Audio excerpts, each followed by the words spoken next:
How wonderful that some of you already got to visit a mosque. You're very fortunate here in Atlanta because you have many mosques, many opportunities to reach out to our Muslim brothers and sisters. In the whole state of Vermont, where I hail from, we have one. So you have no reason to not visit. It's right around the corner from you. There are mosques everywhere. And it's important that we visit because Islam is the most misunderstood and the most maligned religion in the world today. We are being whipped up into fear of Muslims. And when we are afraid, we're stupid, actually. We're operating out of just that reptilian part of our brain. When we're afraid, we don't have access to our higher functionings, our whole self, the power of the knowledge in our hearts, our whole being. We're resigned to a small place of living. Ali, the son-in-law of the Prophet, says, people are afraid of what they don't understand. So my hope today is to share with you a little bit about what I love about Islam in order to invite you to a place of more understanding and less fear. Islam is very practical. If you are looking for insights about how to live a good life, how to be a good person, Islam has wonderful gems to offer to you.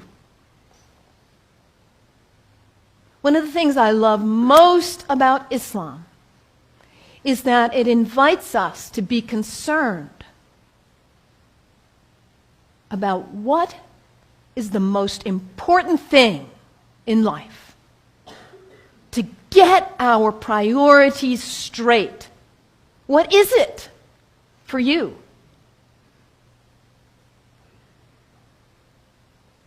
Stuff? Money? Power, prestige, family, kindness, service, love, art, compassion. What is it for you? If you get nothing else out of today, take that one question and live into it. And if you don't know the answer yet, find out. What is it for you? What's most important? In Islam, the answer is very clear. La ilaha illallah, Muhammadan Rasulullah. There is nothing but the source. God, the one. How did you say it, Anthony? That love which is greater than we can know. That's what matters. And Muhammad is his prophet. Is the prophet of love. La ilaha illallah, Muhammadan Rasulullah. And the thing about us humans, when we get that clarity, we know what's important. What do we do with that? We forget.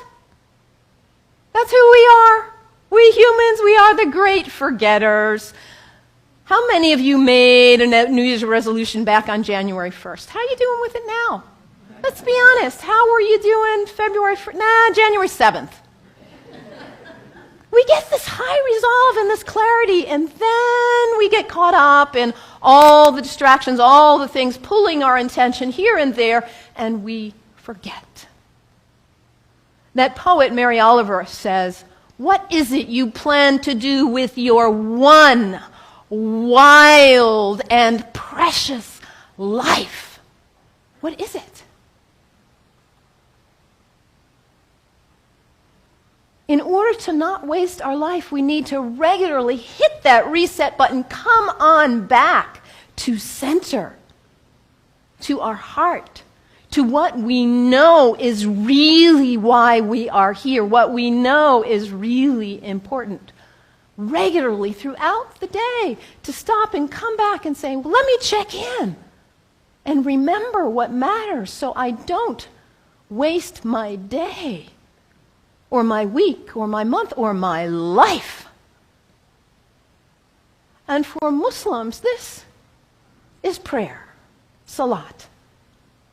It is the second pillar of Islam.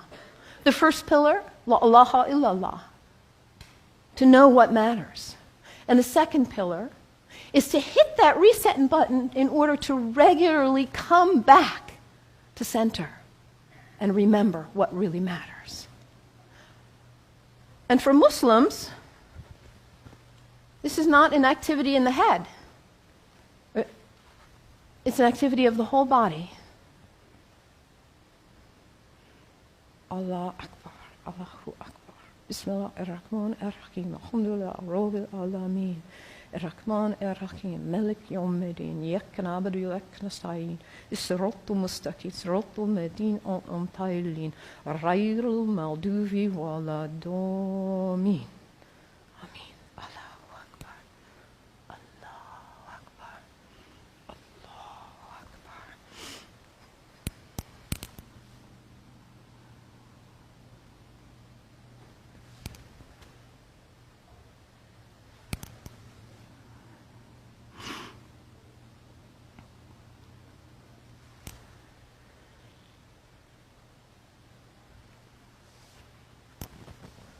Can you imagine how limber you'd be if you did that 17 times a day? And it's done in the direction of Mecca, northeast, more or less. To hit that reset button in order to come back, to hear that voice still and small like we just sang about, to come back to what matters. So practical, I love that, the second pillar of Islam. Islam also reminds us to always be concerned about those who are less well off than ourselves. Over and over in the Quran it says, be concerned about the widows and orphans. Be generous. I brought some soup as a symbol of generosity, giving, donating to food banks, giving to people who need food. I think about Muhammad almost like a spiritual, a social genius. He himself was an orphan. By the time he was 6 years old, he had already lost both his parents. He knew marginality. He knew it. And what happens when there is imbalance in a society where there are some who have a lot and some who don't have enough? What happens here? Those who don't have enough are suffering, aren't they? Out of their lack of nutrition, food, healthcare, hygiene, educational opportunities, they suffer. And in their suffering, they may experience illness. Their illness doesn't stay there, does it? It spreads to the rest of the people. And in their need, they may choose to engage in criminal activity just to try to put food on the table. And that destabilizes the whole society when you have some without and some with too much. And what about the people with too much? Greed is spiritual bankruptcy. We cannot know well-being in our hearts when we are surrounded with too much while others are suffering. It creates instability. And Muhammad, peace be upon him, he was a spiritual genius, saying, let's bring it back into balance. Let's give. Let's be generous. And this is the third pillar of Islam, zakat, generosity. I love that about Islam. And I love, too, that Islam invites us to take a break from our habits. We humans, we're habitual creatures. We just are.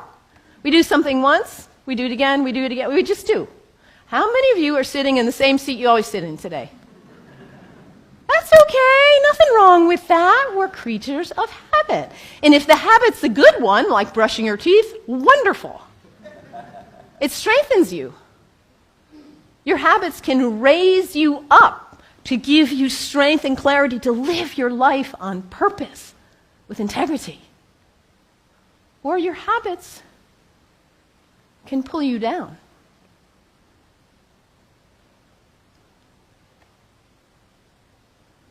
To take a break from your habits, because what happens when you try to take a break from your habit, when you try to stop reaching for whatever it is and you cannot? What is it for you? Coffee? Sugar? Alcohol? Drugs? Sex? Shopping? Your cell phone? Your tablet? Gossip? What is it for you, this behavior that you're caught in? You know it's not worthy of your best self, and yet there you are. It's addiction, isn't it? When we can't stop reaching for it, we can't stop doing it. And yet your life is so valuable, you matter. And to live your life on purpose and to cultivate the habits that raise you and strengthen you so you can be your most beautiful, best, loving, caring, giving self. So to take a break from your habits so you see who's in the driver's seat in your life. And put yourself back in the driver's seat. Whatever it is for you. There are other people in this room who have also struggled with addiction in this way and who have overcome it. You can get help. You can do it. Your life matters. It's valuable. This is the next pillar of Islam, fasting. Fasting not just from food, but fasting from other activities and behaviors as well.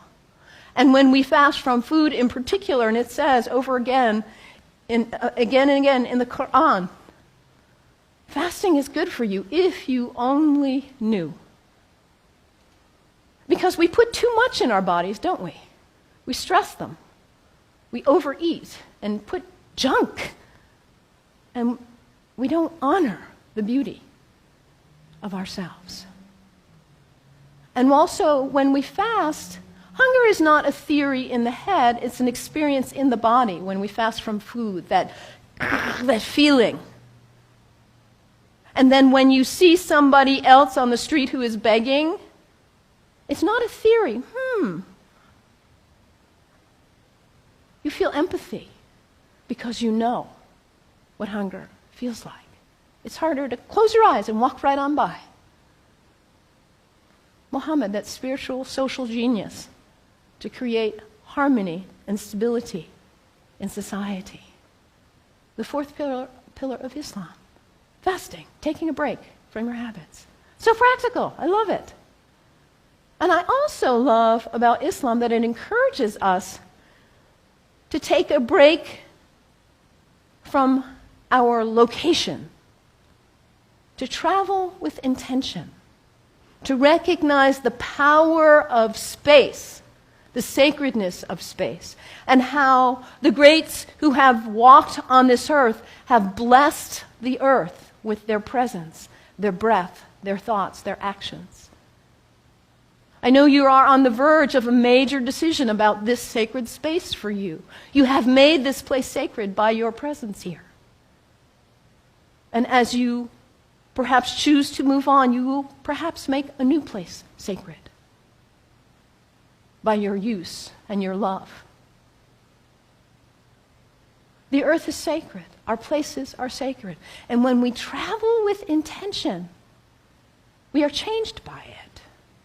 This is the fifth pillar of Islam, pilgrimage. And for Muslims, the pilgrimage is to Mecca, which none of us will probably go there. But where is pilgrimage for you? My last name is Kennedy. My family is Irish.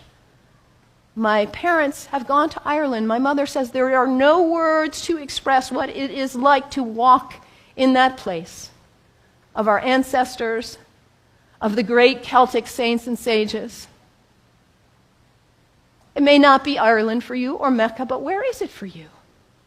Anybody been to Walden? The place where that great book was written? It's a place of pilgrimage for many of us. Anybody been to Transylvania? A place of pilgrimage for many of us. And what happens when we go? We leave our usual haunts. We travel with intention. We let ourselves be changed, be opened by new experiences, new interactions. And we come back and we are not the same.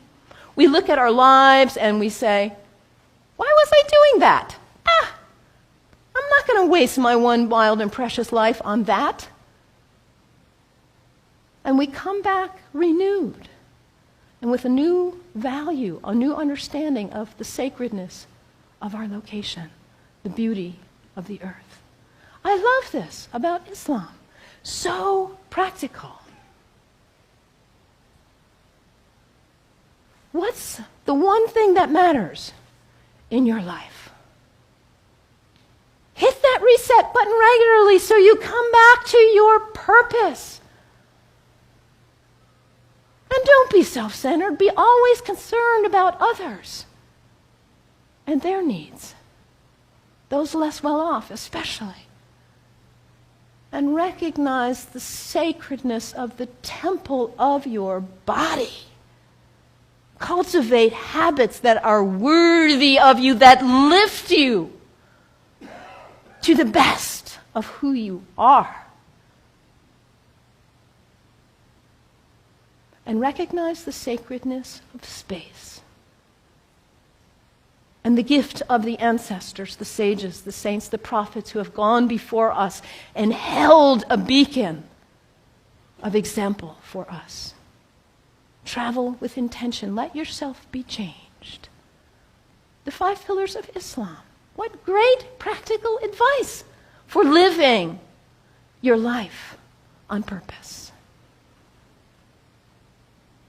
And yet, at the same time as all of what I've told you is true, the beauty of this great tradition, we are being whipped up into fear against Muslims and Islam. I have a dear friend, Rudy, who is a retired UU minister and a Sufi like myself. And about 7 years ago or so, he said to me, Melon, Rudy grew up in Austria under the rise of Hitler. He said, what I see going on in the world now in the United States reminds me of my childhood in Austria. And in that time, it was the Jews who were being maligned, and now it's the Muslims.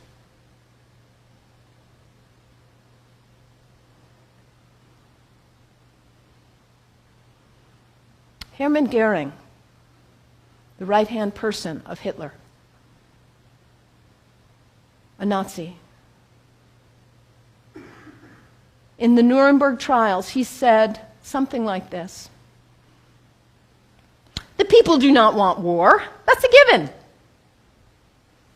But the people can be brought to the bidding of their leaders. It works the same in all countries, whether it's a dictatorship, a democracy, socialist, doesn't matter. All you have to do is convince the people they are under attack, make them afraid, condemn the pacifists for being unpatriotic, and the people will come to the bidding of their leaders. We're in the midst of such a time. People are afraid of what they don't understand. I implore you, do not fall for this ruse.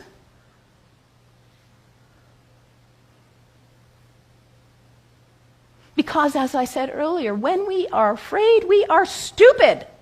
We are relegated to a very small part of our mind. People who advocate violence are dangerous, whoever they are.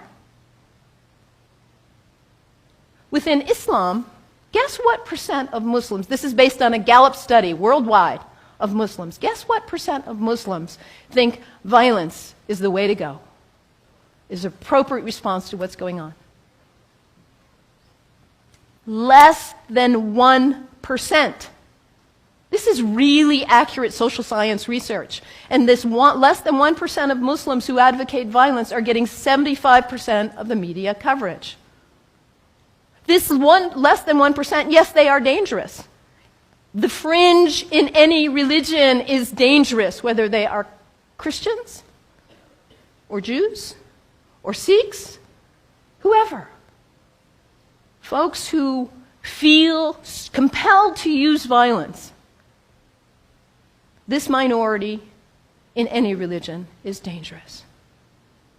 When we hear about Christians, we know not to equate the minority who would bomb an abortion clinic with all of Christians. The same is true with Islam. This Less than 1% who would advocate violence, they do not speak for Islam. The people who speak for Islam are the people who are most concerned about living life on purpose. Not wasting your wild, precious life, but hitting that reset button, coming back to center. Being concerned about justice and everyone's needs. The true Muslims are the people who recognize the temple of the Holy Spirit, which is our body, and cultivate life and living and habits that are beautiful and worthy. The true Muslims are the people who respect the earth and the prophets from all traditions. So I implore you, you've got Muslim neighbors all around. Go visit. Make friends. Do not let yourself fall into this trap of being afraid of what you do not know. And take the example from the great tradition of Islam and live your one wild and precious life on purpose. May it be so. May it be so. Blessed be. Aameen.